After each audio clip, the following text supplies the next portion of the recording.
प्रिय विद्यार्थियों, हम अभिज्ञान शाकुंतलम के पंचम अंक का अध्ययन कर रहे थे। पंचम अंक के अंतर्गत 15 पद्य तक के प्रसंग का अध्ययन हमने पूर्व वीडियो में किया था। आज हम इसके आगे के वृत्तांत का अध्ययन इस वीडियो के अंतर्गत करेंगे। पूर्व वीडियो के अंतर्गत हमने अध्ययन किया कि किस प्रकार सारग्रव, सारद्वत और गौतमी ये तीनों शकुंतला को राजा दुष्यंत के राज्य में लेकर आते हैं, क्योंकि शकुंतला और राजा दुष्यंत का गांधर्व विवाह हो चुका है। तो महर्षि कण्व की अनुमति प्राप्त कर वह शकुंतला को उसके ससुराल अर्थात राजा दुष्यंत के यहाँ हस्तिनापुर लेकर आते हैं। इसी प्रसंग के अंतर्गत आगे सारग्रव कहते हैं कि शकुंतला ये आपकी पत्नी है और ये जो विवाह है ये आप दोनों की इच्छा के अनुरूप हुआ है। ऐसे में आप इसे स्वीकार कीजिए, अपने आगे धर्म के निर्वहन हेतु आप इसे स्वीकार कीजिए। उसी प्रसंग में आगे गौतमी कहती हैं, आर्ये किम अपि वक्तु कामा अस्मि। हे आर्ये, मैं भी कुछ कहना चाहती हूँ। न मे वचन अवसरो अस्ति कथम इति। यद्यपि यह मेरे कहने का उचित अवसर नहीं है, फिर भी मैं कुछ कहना चाहती हूँ। न अपेक्षितो गुरुजनो अनया त्वया पृष्टो न बंधुजनः। एक एकस्य च चरिते वनामि किम एक एकम। यहाँ गौतमी कहती है कि आप दोनों का ये जो विवाह है गांधर्व विवाह है और आप दोनों की परस्पर सहमति से ही यह विवाह संपादित हुआ है। ना तो शकुंतला के द्वारा अपने पूज्य जन से अनुमति ली गई और ना ही तुम्हारे द्वारा अपने बंधु बांधवों से अनुमति ली गई। तो इस प्रकार के आप लोगों के इस आचरण के लिए किसी एक व्यक्ति को उत्तरदायी मानना उचित नहीं होगा। तो इस पद्य में गौतमी राजा दुष्यंत से कहती हैं, न अपेक्षितो गुरुजनो अनया। अनया इस शकुंतला के द्वारा गुरुजनों न अपेक्षितो, गुरुजन की अपेक्षा नहीं की गई, अर्थात अपने गुरुजन महर्षि कण्व इत्यादि से अनुमति नहीं ली गई।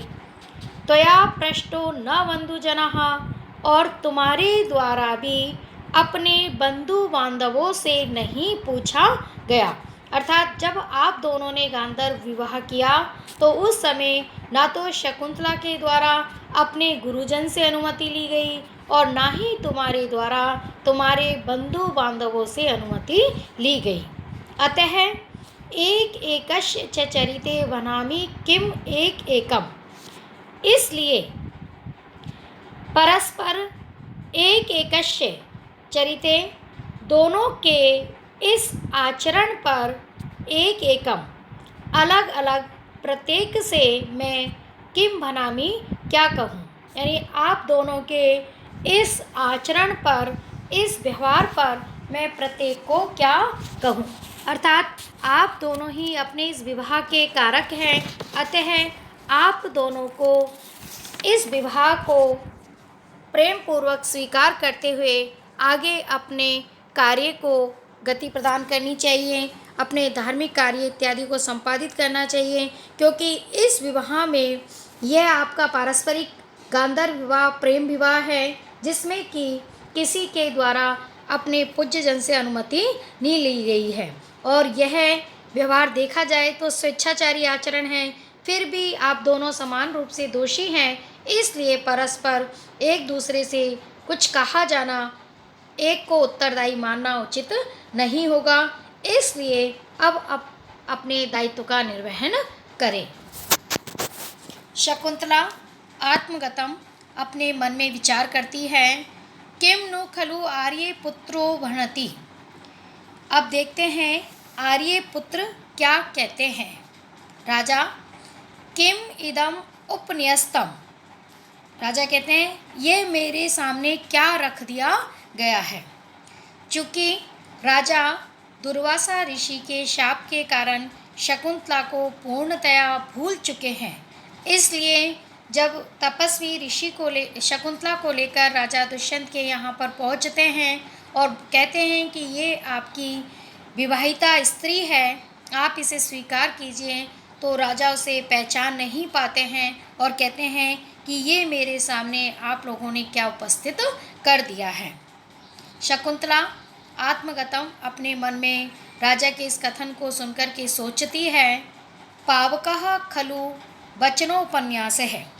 अरे यह कथन आरंभ तो अग्नि के समान दाहक है, यानी जो आर्यपुत्र ने कहा ये तो अग्नि के समान जला देने वाला, संतप्त कर देने वाला है। सारग्रभ कहते हैं कथम इदम नाम। सारग्रभ कहते हैं आप ये क्या कह रहे हैं, कैसे कह रहे हैं। भवंत एव सूत्राम लोक वृतांत निष्णान्तः। आप तो लोक व्यवहार में अच्छी प्रकार से निपुण हैं, दक्ष हैं, लोक व्यवहार को आप तो भलीभांति जानते हैं। सतीम अपि ज्ञाति कुलेक संश्रियाम जनो अन्यथा भर्तुमतिम विशंकते अतः समीपे परिणेतुरिष्यते प्रिया अप्रिया व प्रमदा स्वबंधुभिः। सारग्रभ राजा दुष्यंत के वचन सुनकर के कहते हैं कि ये आप क्या कह रहे हैं। आप तो लोक व्यवहार को भली भांति जानते हैं, लोक व्यवहार में आप पारंगत हैं कि कोई भी स्त्री जब उसका विवाह हो जाता है तो वह स्त्री सदैव अपने पति के घर ही चाहिए जाती है, अर्थात उसका अपने पति के घर ही रहना उचित माना जाता है। विवाह के पश्चात उसका पिता के घर रहना उचित नहीं समझा जाता है। तो इसलिए चूँकि शकुंतला आपकी विवाहिता है और इसलिए उनको हम यहाँ पर आपके पास लेकर आए हैं और आप लोक व्यवहार को भलीभांति जानते हैं, अतः आपको शकुंतला को स्वीकार करना चाहिए। इसी प्रसंग में सारग्रभ कहते हैं भर्तुमतिम। भर्तुमतिम अर्थात पति से युक्त सधवा स्त्री, ज्ञाति कुलेक संश्रियाम पिता के घर में ही सदैव रहने वाली, सतीम अपि पतिव्रता स्त्री को भी जनः लोगों के द्वारा अन्यथा अन्य प्रकार का अनुचित आचरण करने वाला विशंकते समझा जाता है। अर्थात जिसका पति जीवित है फिर भी वह पत्नी, वह स्त्री यदि अपने पति के घर में न रहकर अपने पिता के घर में ही सदैव निवास करती है तो पतिव्रता होते हुए भी उस स्त्री के चरित्र को लेकर लोगों के द्वारा अनेक प्रकार की आशंकाएं की जाती है, विविध प्रकार की बातें की जाती है, उसके आचरण को अनुचित माना जाता है, उसको गलत समझा जाता है। अतः इसलिए स्वबंधु भी उसके बंधु बांधवों के द्वारा प्रमदा स्त्रियां प्रिया अप्रिया व प्रिय हो अथवा अप्रिय हो परिणेतु समीपे सदैव पति के समीप में ही इष्यते चाही जाती है। अर्थात इसीलिए चूँकि स्त्री के चरित्र को लेकर लोग विविध प्रकार की आशंकाएं करते हैं तो इसलिए वधू के बांधव जन भी यही चाहते हैं कि वह स्त्री अपने पति को प्रिय है अथवा नहीं है, फिर भी वह सदैव पति के पास ही रहे, पति के ही घर में निवास करे, ऐसी इच्छा सदैव वधू के बांधवों की होती है।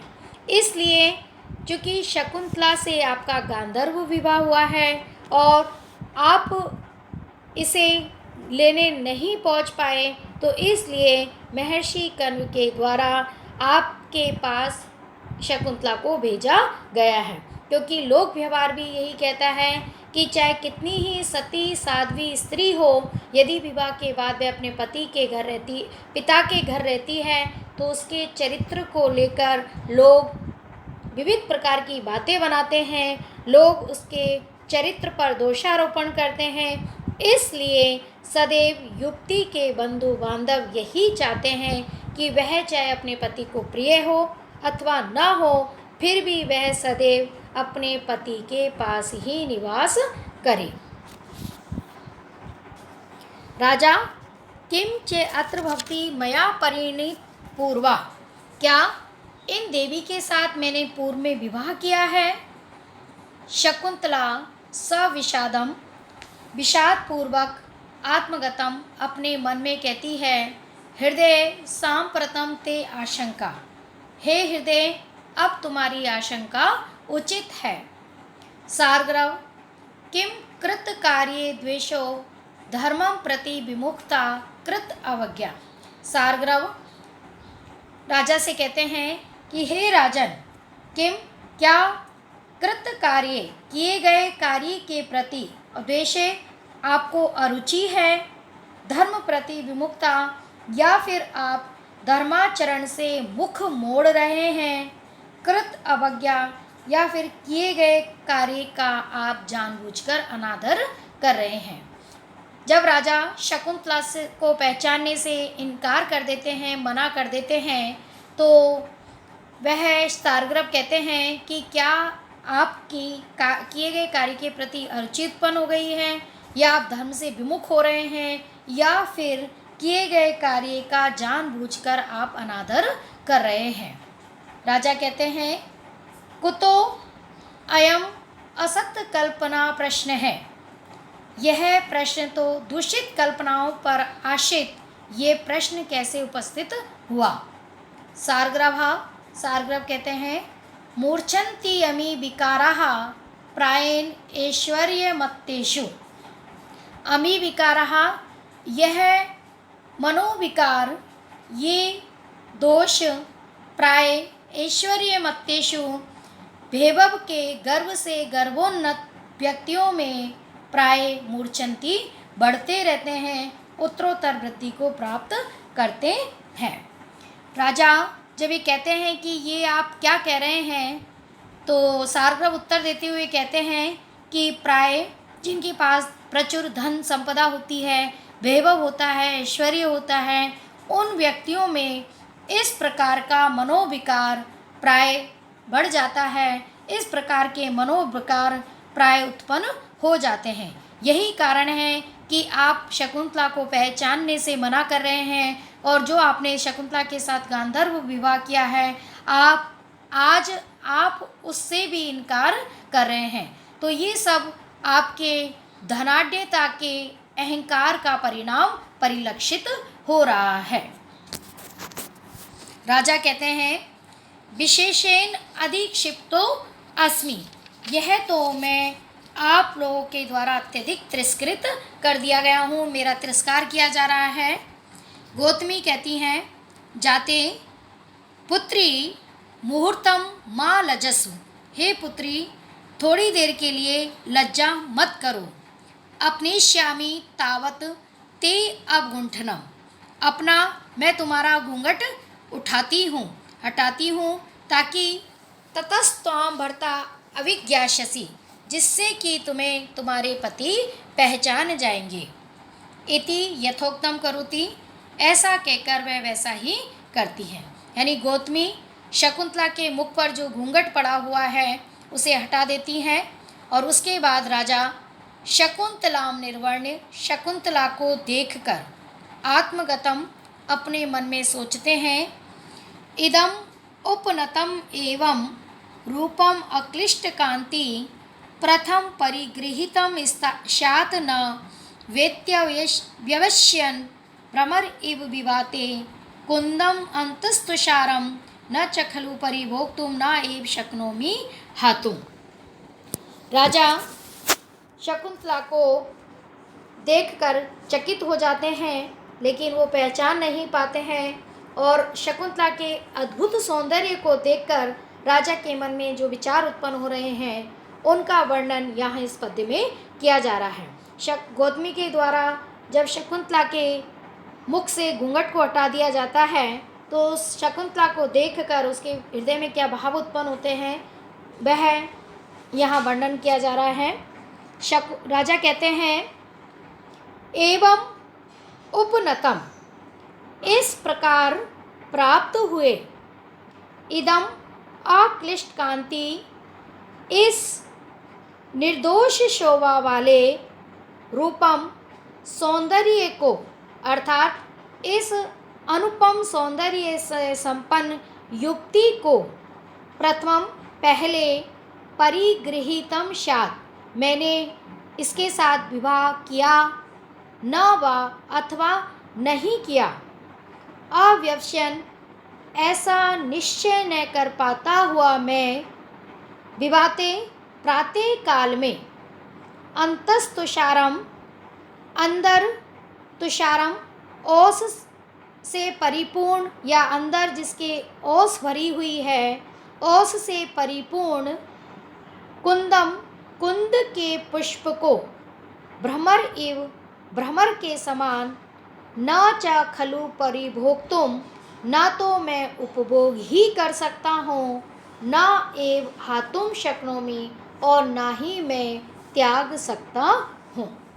अर्थात राजा कहते हैं कि जिस प्रकार ओस से भरे हुए कुंद के पुष्प को देखकर भ्रमर उस पर मोहित हो जाता है, किंतु ना तो वह उसका उपभोग कर पाता है और ना ही उसका परित्याग कर पाता है, उसी प्रकार जब राजा ने शकुंतला को देखा तो उसको देखकर राजा बहुत ध्यान से स्मरण करने की चेष्टा करते हैं कि क्या मैंने इसके साथ विवाह किया था अथवा नहीं किया, लेकिन वह याद नहीं कर पाते हैं और उसके निर्दोष रूप को देखकर वह सोच में पड़ जाते हैं कि इसके साथ मैंने क्या पहले विवाह किया था अथवा नहीं किया, इसका वह निर्णय नहीं कर पा रहे हैं। और इसलिए वो कहते हैं कि निर्णय न कर पाने के कारण मेरी स्थिति उस भ्रमर के समान ही हो रही है, जो कि ओस से भरे हुए कुंद के पुष्प को ना तो छोड़ पाता है ना ग्रहण कर पाता है। उसी प्रकार इस शकुंतला को ना तो मैं छोड़ पा रहा हूँ और ना मैं इसे ग्रहण कर पा रहा हूँ। अद्भुत सौंदर्य से संपन्न यह है, किंतु इसके साथ मैंने विवाह किया था अथवा नहीं किया, यह आपन्न सत्व है और ऐसे में ना मैं इसको ग्रहण कर पा रहा हूँ ना मैं इसका परित्याग कर पा रहा हूँ। इति विचार्यन स्थितः, ऐसा कहकर राजा विचार करता हुआ स्थित रहता है। आज का प्रसंग हम यहीं पर समाप्त करेंगे। आगे के पद्य की व्याख्या हम अपने अगले वीडियो में करेंगे। तब तक के लिए आप सभी का बहुत बहुत धन्यवाद।